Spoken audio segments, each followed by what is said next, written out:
Welcome to this Campaign 2022 weekly reality check. I'm political specialist Shaun Boyd. Some strange happenings on the campaign trail this week with website scrubbing, debate dodging politicians.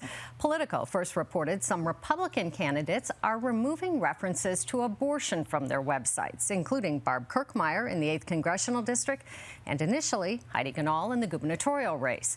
To talk about this, our analysts, Republican Dick Wadhams and Democrat Mike Dino. So, Dick, what do you make of this? It kind of reminds me of Gilda Radner on Saturday Night Live.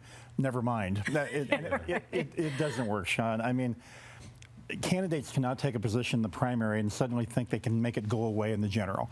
But having said that, the burden is upon those candidates who did that to make sure the debate is not on abortion, that it is on inflation and crime and the border and those issues. And scrubbing the website doesn't facilitate that. It's what they do every day and how they engage in the campaign. So it's a nice trick, but it doesn't work. Yeah, my candidates do often change up their websites between the general election and the primary election, though. Sure.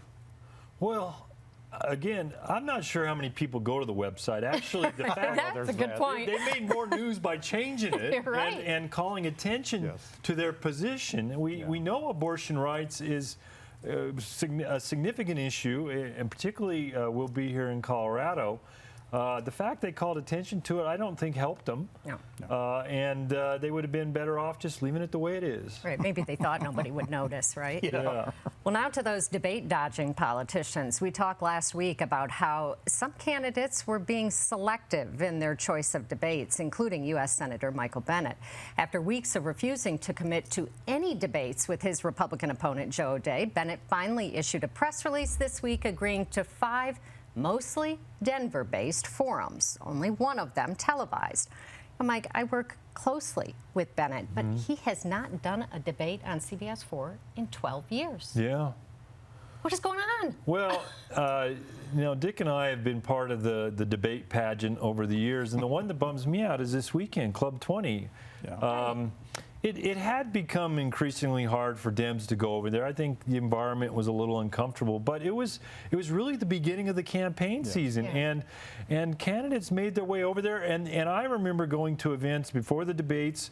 I'd go, Dick was there, I was there with other Republicans another day, and we would talk to each other and be friendly. Right. And that kind of bums me out, one, about that, but, there's so many platforms to get attention, and I do think debates have lost a lot of traction over the years in being a way to promote your candidacy, and I think that's really not a good thing. You go back to the heritage of debates. I mean, the debates that Lincoln went through to become president, and how important those were to our country and our democracy, and we're losing a little bit of that. And I think when candidates choose not to be involved in debates, the voter loses out. They're looking for friendly territory for their debates too, don't you think? Yeah, debates are hard. I mean, you got to prepare for them.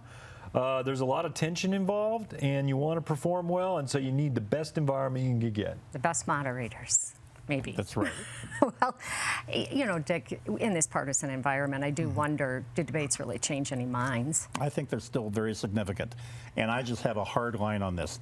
Candidates should debate several times. I don't care who they are or what they're running for. I just think that's important. What is sad about this is that I think the Senator Bennet declined the Channel 4 debate because he knew it would be a fair debate. He knew that he would get tough questions. He knew that Joe O'Dea would get tough questions. That's the way debates should be. And frankly, I think he knows that going to Channel 9 and the moderator of that debate will be his shill. And I will say that. I honestly think that's what's going on here. And so I think, and the other thing is, I think it's revealing an underlying weakness in Senator Bennet.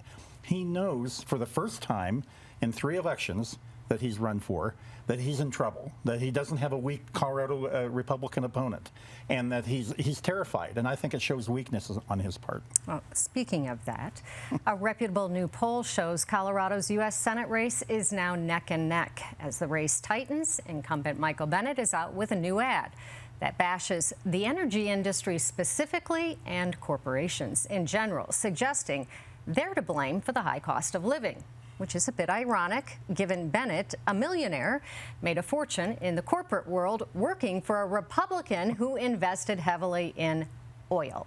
Phil Anschutz. Dick, you wrote a column calling Bennett out for being a hypocrite. Yes, he did. He became a wealthy man, not that he came from a poor background, but he became a very wealthy man working for Phil Anschutz, as you say. Nothing wrong with that. In fact, I think it's admirable that he helped Phil Anschutz build that movie empire that they put together. I think it's wonderful. And then, of course, Bennett is actually lying when he says, I don't take corporate money. Because he is taking corporate money. It just is legally laundered through other committees into his campaign. And he continues to say, I don't take corporate money. It's not true. He is taking corporate money. Right. So, yeah. Mike, what is Bennett's strategy here? Well, from a strategic point of view, an interesting map I saw yesterday, Colorado has the most counties in the United States where college-educated white voters are the majority of voters. Huh. It covers most of the metro area, and we move into the ski areas, resort areas, and a few on the western slope. And so I do think that demographic cares about renewable energy, clean energy. They're the ones buying the Teslas and the EVs. And I think the senator's position is something that he can stand by in Congress. He's certainly been behind the recent Inflation Reduction Act that was passed, that he was part of voting for, supports a lot of clean energy. And so I think it aligns with where he is, and it also aligns with the demographics of Colorado. So it's good policy and good politics. On the energy, but on the corporation side? Well, listen, he hasn't worked for Phil Anschutz since 2003. So that's been almost 20 years ago. He's still enjoying those millions of dollars. And he lost millions of dollars by joining the administration of Mayor Hickenlooper back then. He turned away a lot because that was part of his employment contract. My heart bleeds for him.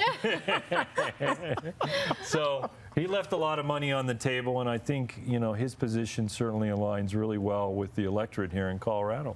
All right, that'll do it for this week. We'll see you next week.